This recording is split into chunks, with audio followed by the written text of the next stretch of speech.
Let's talk about thyroid hormones. I'm Danielle Métis, scientist, health coach, and mom with Hashimoto's. We're going to talk about 4 hormones today: TSH, T4, T3, and reverse T3.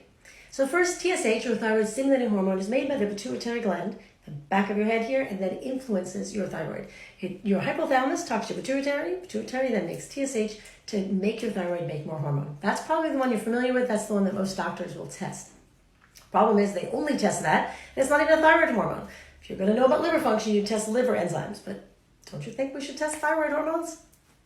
Anyway, so there's a number of things that can make TSH less sensitive, like for insulin resistance, or they make the pituitary less sensitive and not send out as much TSH. So that's not enough of a number to go on.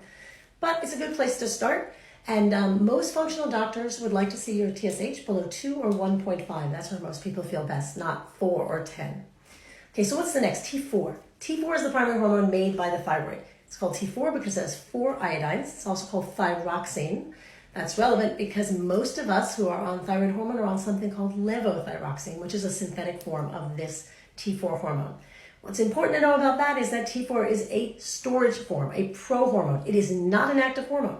Your body has to convert from T4 to T3 to actually use it in your body. So if you make enough T4, you take the medication, but your body's not doing that conversion to T3, you're going to feel like you don't have enough thyroid hormone. So next is T3, which is thyronine, or the generic form is called liothyronine. That's the synthetic generic form of the drug, T3, and it's called T3 because we chop off one of those iodines.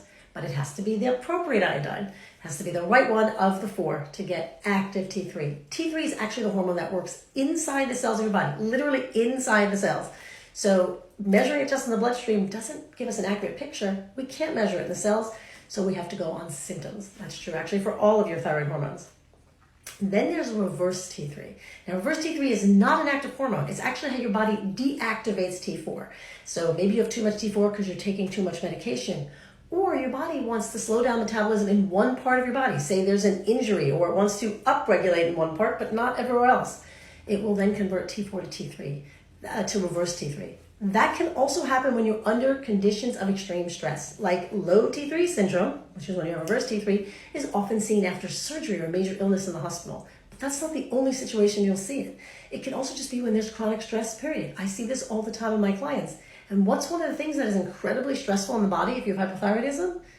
Lots of exercise and low-calorie dieting. In other words, eat less and move more. So that can up your reverse T3, which actually means even though your body's making T4, it's not getting enough T3 because it's being shunted into reverse T3. So TSH, T4, T3, and reverse T3 are the 4 hormones that are really involved